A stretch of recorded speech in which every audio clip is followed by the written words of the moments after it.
तो आज के सेशन में हम लोग एक्सक्रीशंस के बारे में पढ़ने वाले हैं। So removal of harmful waste from the body is called excretion. Excretion क्या है? तो हार्मफुल वेस्ट का बॉडी से बाहर आने के प्रोसेस को हम लोग क्या कहते हैं? एक्सक्रीशंस कहते हैं। ठीक है। Many waste are produced during the various metabolic activity. जो अलग अलग मेटाबॉलिक एक्टिविटीज़ होती रहती है किसी भी लिविंग ऑर्गेनिजम्स में, और इस मेटाबॉलिक एक्टिविटीज़ के कारण अलग अलग टाइप के वेस्ट मटेरियल बनते हैं। ठीक है। और इन्हीं का शरीर से बाहर आना बहुत ज़रूरी होता है, क्योंकि ये क्या होते हैं? लेथल होते हैं। ठीक है, जहरीले होते हैं, जो हार्मफुल होते हैं। ठीक है ना। सो कह रहे हैं these need to be removed on time because their accumulations in the body can be harmful and even lethal for an organisms.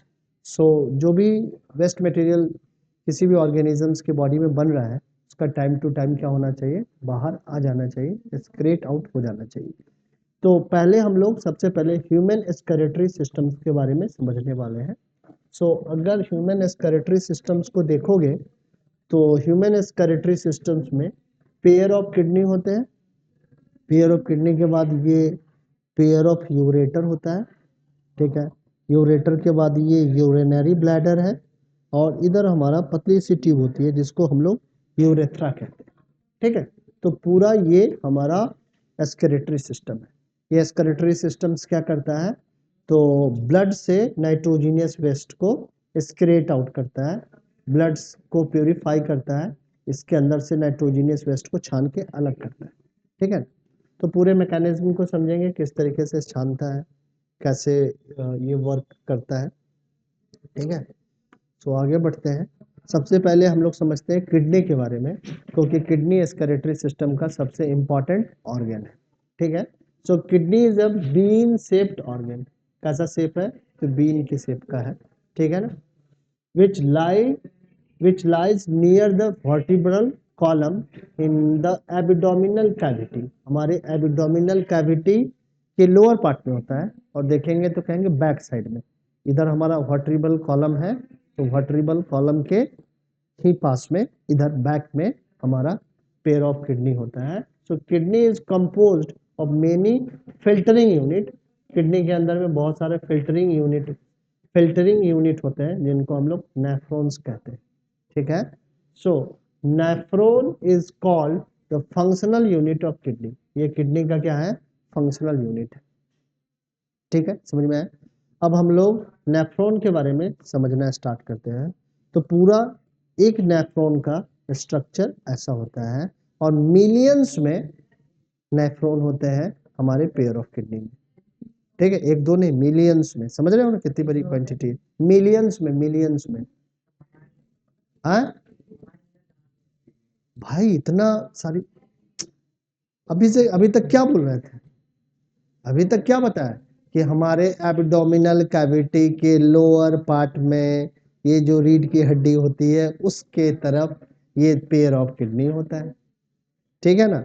इस पेयर ऑफ किडनी से क्या होता है? दो पाइपें निकलती है जो यूरिनरी ब्लैडर में जाके मिल जाती है। यूरिनरी ब्लैडर से एक पतली सी ट्यूब निकलती है जिसको हम लोग यूरेथ्रा कहते हैं। तो ये तो पहले ही समझा दिया। अब किडनी क्या है? सबसे इंपॉर्टेंट ऑर्गन है हमारे एक्सक्रीटरी सिस्टम का। अब किडनी का जो शेप होता है वो बीन के शेप के होता है। बीन खाए हो ना? ठीक है ना। ठीक ना। या समझ लो, वो क्या कहते हैं इसको, हाँ, राजमा। राजमा जो होता है ना, उसके शेप का होता है एग्जैक्टली। ठीक है, समझ में आया? समझ में आया? हाँ, मैं ये बात होती है, सही बात बोल रहा हूं। ठीक है। और इस किडनी में क्या होते हैं? मिलियंस ऑफ नेफ्रॉन होते हैं, और ये जो नेफ्रॉन है यही किडनी के फंक्शनल यूनिट है, काम करने वाली यूनिट है। समझे? और ये मिलियंस में होते हैं। एक बार इसके यानी कि टेक्स्ट को पढ़ने के पहले पूरा डायग्राम को पढ़ लेते हैं, समझ लेते हैं, फिर टेक्स्ट को समझेंगे। ठीक है। सो यहाँ पे एक नेफ्रॉन का स्ट्रक्चर है। सो एक नेफ्रॉन के स्ट्रक्चर में देखोगे कि यहाँ पे क्या है? एक कप लाइक स्ट्रक्चर है, और इस कप लाइक स्ट्रक्चर को हम लोग बोमेन कैप्सूल्स कहते हैं। ध्यान से सुनना, नहीं तो दिमाग से निकल जाएगा, कुछ नहीं लिख पाओगे। ठीक, इस बोमेन कैप्सूल में क्या रहता है कि मेस ऑफ कैपिलरीज है। कैपिलरीज का क्या होता है, जाल होता है, और इस जाल को हम लोग कहते हैं ग्लोमेरुलस। ये मेस ऑफ कैपिलरीज को क्या बोला गया है, ग्लोमेरुलस। ये ग्लोमेरुलस कहाँ पे अवेलेबल है, तो बोमेन कैप्सूल्स में अवेलेबल है। अब यहाँ पे क्या है, एक रेनल आर्टरी इंटर करती है और फिर दूसरी रेनल आर्टरी इधर से बाहर आ रही है। ठीक है, इसके कलर को मैं चेंज कर लेता हूँ तो थोड़ा सा पता चलेगा। ठीक है, तो यहाँ पे रेनल आर्टरी से इस तरीके से ब्लड आएगा। ठीक है, और ये ब्लड ग्लोमेरुलस के थ्रू, प्लीज बात क्यों कर रहे हो, कुछ नहीं समझ में आएगा फिर, और समझाने का फिर कोई इंपॉर्टेंस भी नहीं बनता है। दिक्कत ये नहीं है कि टीचर पढ़ाता नहीं है, दिक्कत यहाँ पे कि आप पढ़ना ही नहीं चाहते हो, झूठ मूठ का पढ़ने का बहुत ज्यादा ड्रामा करते हो, स्कूल जाते हो, इतना मेहनत लगाते हो, और सबका रिजल्ट क्या होता है, 0।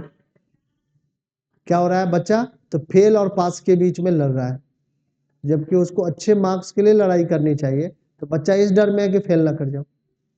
इसका मतलब क्या है, बच्चा बिल्कुल नहीं पढ़ता है, न स्कूल में पढ़ता है, न ट्यूशन में पढ़ने का ट्राई कर रहा है। ठीक है, सो यहाँ पे क्या है कि एक नेफ्रॉन के अंदर में आप देखेंगे कि इस नेफ्रॉन के अंदर में एक स्ट्रक्चर है जिसको बोमेन कैप्सूल कहते हैं, और इस बोमेन कैप्सूल्स के अंदर में टैंगल्ड मेस ऑफ कैपिलरीज है, और इस टैंगल्ड मेस ऑफ कैपिलरीज को क्या कहते हैं, ग्लोमेरुलस कहते हैं। अब यहाँ से एक रेनल आर्टरी आई है जिसके थ्रू आपका ब्लड इस बोमेन कैप्सूल्स में क्या करता है, इंटर करता है, और बोमेन कैप्सूल के अंदर में जो ग्लोमेरुलस है ये ब्लड के अंदर का नाइट्रोजनियस वेस्ट को फिल्टर करके इधर पास कर देता है। ठीक है, अब जो फिल्टर्ड ब्लड है वो यहाँ से ट्रेवल करता हुआ आगे की तरफ बढ़ जाता है। ठीक है, अब ये जो फिल्टरिंग हो रहा है, यहाँ पे जो फिल्टर करके फिल्टरेट आया है, इस फिल्टरेट के अंदर में बहुत सारे यूजफुल सब्सटेंस भी होते हैं। ठीक है, बहुत सारे, इसके अंदर में एमिनो एसिड भी होता है, इसके अंदर में ग्लूकोज भी होता है, इसके अंदर में एक्सेसिव वाटर भी होता है। तो ये सारा का सारा फिल्टरेट जब इसमें ट्रेवल करता रहता है, इस कॉइल ट्यूब से इस तरीके से ट्रेवल करता है, तो क्या होता है, इस फिल्टरेट से इसके सराउंडिंग में जो कैपिलरीज है ये सेलेक्टिव रीएब्जॉर्प्शन करते हैं। कौन सा रीएब्जॉर्प्शन है, सेलेक्टिव रीएब्जॉर्प्शन। सेलेक्टिवली मटेरियल को क्या करते हैं, रीएब्जॉर्ब करते हैं, क्योंकि हमारे प्लाज्मा मेम्ब्रेन में ये एबिलिटी होती है कि वो सेलेक्टिवली मेम्ब्रेन को क्रॉस करने देगा किसी भी मटेरियल को, या नहीं क्रॉस करने देगा। इसीलिए तो मेम्ब्रेन को क्या कहते हैं, सेलेक्टेबल परमेबल मेम्ब्रेन कहते हैं, हर एक मटेरियल को नहीं आने देगा। तो यहाँ से सेलेक्टिवली जो यूजफुल सब्सटेंस होता है ये कैपिलरीज के थ्रू फिर से ब्लड में चला आता है। ठीक है, क्योंकि एमिनो एसिड को बनाने में हमने पूरा डाइजेशन प्रोसेस के गो थ्रू गया है, प्रोटीन हमारा सिंपलर मॉलिक्यूल्स में कन्वर्ट हुआ एमिनो एसिड में, इसी तरीके से कार्बोहाइड्रेट हमारा ग्लूकोज में कन्वर्ट हुआ, और ये सब ब्लड में था, और ब्लड के अंदर में नाइट्रोजनियस वेस्ट भी था, तो छाना गया जब ग्लोमेरुलस के थ्रू, तो इस फिल्टरेट के अंदर में बेसिकली हमारा यूजफुल सब्सटेंस भी आ गया। बट ये यूजफुल सब्सटेंस हमारा बाहर नहीं जाना था, इसीलिए सेलेक्टिवली क्या हुआ, रीएब्जॉर्ब हुआ। अब ये ट्यूब बहुत ज़्यादा क्वाइल होता है, तो क्वाइल होने के कारण इसमें जो फिल्टरेट है धीरे धीरे ट्रेवल करता रहता है, और धीरे धीरे इसका सेलेक्टिव रीएब्जॉर्प्शन होता है। ठीक है, सेलेक्टिव रीएब्जॉर्प्शन होने के बाद इस फिल्टरेट के अंदर में सिर्फ और सिर्फ वाटर बच जाता है, और वाटर के साथ साथ क्या होता है, नाइट्रोजनियस वेस्ट होता है। अब वाटर का भी सेलेक्टिव रीएब्जॉर्प्शन होता है, बट वाटर का सेलेक्टिव रीएब्जॉर्प्शन कितना होगा ये डिपेंड करता है कि वाटर, आपके बॉडी में वाटर कितना है, आप कितना हाइड्रेटेड है। आप अगर डिहाइड्रेट है तो यूरिन आपका येलो होगा, और नहीं तो पेल येलो होगा। समझ में आ रही है बात? ठीक है, सो अगर आपके शरीर में पानी की कमी है तो पानी ज़्यादा एब्जॉर्ब हो जाएगा यहाँ से, अगर शरीर में पानी की कमी नहीं है तो जितनी ज़रूरत है बस उतना ही होगा। इस तरीके से आपका फिल्टरेट ट्रेवल करता हुआ फाइनली जिसके अंदर में सिर्फ और सिर्फ अब बचा क्या है, नाइट्रोजनियस वेस्ट बचा है, थोड़ा वाटर है, ये कलेक्टिंग डक्ट में क्या हो जाएगा, चला जाएगा। इस तरीके से इस कलेक्टिंग डक्ट में बहुत सारे नेफ्रॉन क्या रहते हैं, लिंक रहते हैं, जुड़े हुए रहते हैं, और सबसे यूरिन इधर इकट्ठा होता है और इकट्ठा होके कलेक्टिंग डक्ट से होते हुए यूरेटर में जाता है और यूरेटर के बाद यूरिनरी ब्लैडर में जाता है। यूरिनरी ब्लैडर आपका मसल्स का बना हुआ है, सो ये नर्वस सिस्टम के कंट्रोल में होता है। जैसे अर्ज आती है, ठीक है, तो यूरिन यूरेथ्रा के थ्रू पास होता है। तो इस तरीके से पूरा आपका जो नेफ्रॉन है वो फंक्शन करता है। ठीक है, अब एक बार हम लोग इस लिटरेचर के भी गो थ्रू चलते हैं और नेफ्रॉन को और अच्छे तरीके से समझने का ट्राई करते हैं। So it is composed of tangled mesh of tube and a filtering part called glomerulus. ठीक है, नेफ्रॉन किससे कंपोज्ड है, किससे मिला बना हुआ है, तो टैंगल्ड मेश ऑफ ट्यूब से बना हुआ है। ठीक है, और इन्हीं टैंगल्ड मेश ऑफ ट्यूब को क्या कहते हैं, ग्लोमेरुलस कहते हैं। ठीक है, glomerulus is a network of the blood capillary to which the renal artery is attached. glomerulus किसका बना हुआ है, तो network of the blood capillaries, जिससे क्या होता है, रेनल आर्टरी जुड़ा हुआ होता है। अब रेनल आर्टरी से जो ब्लड है वो किधर इंटर करेगा, इस टैंगल्ड मेश ऑफ कैपिलरी में इंटर करेगा। The artery which takes the blood to the glomerulus called afferent arteriole। जो आर्टरी आपके ब्लड को लेके नेफ्रॉन के अंदर ले जाती है उसको एफरेंट एट्रियोल कहते हैं। ठीक है, इसको हम लोग रेनल आर्टरी भी कह सकते हैं। ठीक है, and the one receive the blood from the glomerulus is called efferent arteriole. ठीक है, पहला वाला एफरेंट है, दूसरा वाला क्या है, इफरेंट है। ठीक है, जो ग्लोमेरुलस के अंदर में आ रहा है वो क्या एफरेंट है और इसको क्या बोला, इफरेंट बोला। दोनों को कलेक्टिवली आप रेनल आर्टरी कह सकते हैं। ठीक है, समझ में आई बात। अब क्या होता है कि glomerulus is enclosed in a capsule like portion called Bowman capsule। ये बोमेन कैप्सूल के अंदर में ये सारी चीजें होती है। The Bowman's capsule extended into the fine tube which is highly coiled. Bowman capsule fine tube से क्या होती है, जुड़ी हुई होती है, जो बहुत ज्यादा जिसमें क्वाइलिंग होता है। Tubes from the various nephron converge into collecting duct which finally goes into ureter. तो ये पूरे नेफ्रॉन के स्ट्रक्चर को यहाँ पे बता रहा है। ठीक है, समझ में आई बात। अब क्या है, यूरिन का फॉर्मेशन कैसे होता है, तो फिल्ट्रेशन इन ग्लोमेरुलस। ठीक है, ये पूछा जाता है कि यूरिन का फॉर्मेशन कैसे होगा। ठीक है, so filtration happen because of very high pressure inside the glomerulus. Glomerulus के अंदर में ब्लड का प्रेशर काफी हाई होता है और इस कारण से फिल्ट्रेशन होता है। The lumen of the efferent arteriole is smaller than that of the afferent arteriole। जो लूमेन होता है इफरेंट का, वो एफरेंट से क्या होता है, छोटा होता है। लूमेन का मतलब समझ लो कि ब्लड आने वाला जो रास्ता है वोमेन कैप्सूल में, और जो जाने वाला रास्ता है, जाने वाला रास्ता पतला है, आने वाला रास्ता मोटा है, तो ब्लड का प्रेशर इधर बढ़ जाएगा कि नहीं। मान लो कि ट्रैफिक ऐसे करके बहुत चौड़ी सड़क है तो बहुत सारा ट्रैफिक आ जाएगा, और इधर सड़क क्या हो जाए, पतली हो जाए, तो क्या हो जाएगा, ट्रैफिक जैम लग जाएगा, लग जाएगा कि नहीं। तो इसी तरीके से ब्लड का प्रेशर काफी ज्यादा बोमेन कैप्सूल के अंदर में बढ़ जाता है। And due to this the blood entering the glomerulus experience very high pressure, and due to this the waste product are filtered out through the thin membrane of capillaries in the glomerulus. The filtered blood is sent to the systemic circulation through the efferent arteriole, and the filtrate goes to the Bowman capsules. That is how the urine is formed inside the kidney। इस तरीके से urine का formation होता है kidney के अंदर में। Reabsorptions of the water and some other filtrates take place in the tubular part of the nephron. This increase the concentration of the urine. The human urine is mainly composed of water and urea। सबसे ज्यादा human urine में क्या होता है, water होगा और urea होगा। ठीक है, तो इस तरीके से हमारा क्या होता है कि हमारे शरीर में नाइट्रोजनियस वेस्ट का फिल्ट्रेशन होता है और यूरिन का फॉर्मेशन। समझ में आ रही है बातें। अब क्या है, प्लांट के अंदर में एक्सक्रीशन कैसे होता है, जरा इसको समझ लेते हैं। ठीक है, अब हमारे लिए हमारे शरीर के अंदर में डेडिकेटेड सिस्टम है ठीक है, एक्सक्रीटरी सिस्टम है जिसके थ्रू एक्सक्रीशन होता है, मगर प्लांट्स के अंदर में कोई भी डेडिकेटेड सिस्टम और ऑर्गन नहीं होता है। बहुत सारे प्रोसेसेस हैं जिसके थ्रू प्लांट जो वेस्टेज मटेरियल होते हैं उसको एक्सक्रीट आउट करते हैं।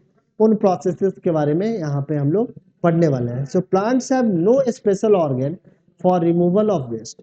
वेस्ट को रिमूव करने के लिए प्लांट में कोई भी स्पेशल ऑर्गन नहीं होता है, नो स्पेशल ऑर्गन। ठीक है, the waste product of the respiration and the photosynthesis are used as the raw material for each other. जो रिस्पिरेशन का वेस्ट मटेरियल है वो फोटोसिंथेसिस में यूज होता है। रिस्पिरेशन का वेस्ट मटेरियल क्या है? Carbon dioxide. But carbon dioxide क्या होता है? फोटोसिंथेसिस में यूज हो जाता है। जो फोटोसिंथेसिस का वेस्ट मटेरियल ऑक्सीजन है वो रिस्पिरेशन में यूज हो जाता है। तो इन दोनों प्रोसेस से जो वेस्ट मटेरियल है कॉन्टिन्यूसली यूज भी हो रहा है।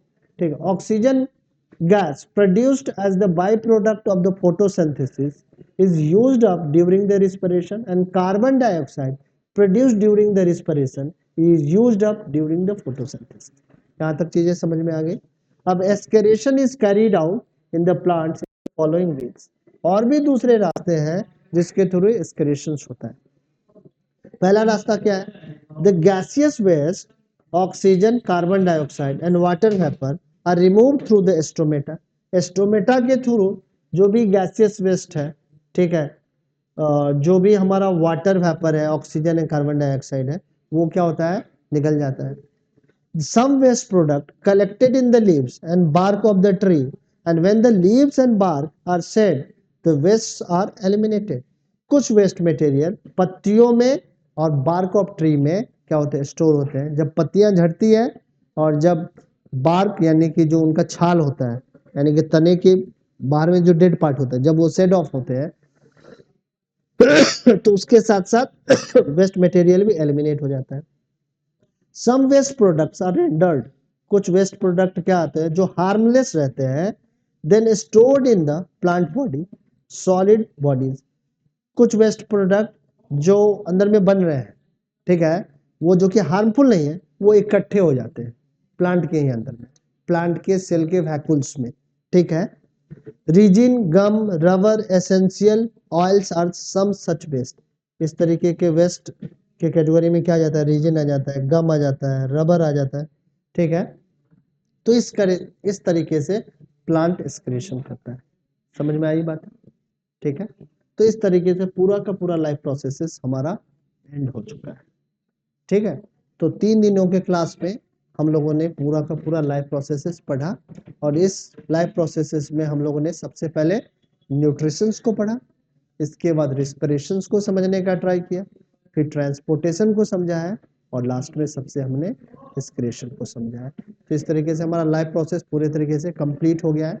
अगर तुम लोगों को जरूरी है, लग रहा है कि एनसीईआरटी के क्वेश्चंस करने हैं, तो अभी हम लोग आज की ड्यूरेशन में उसको कर सकते हैं।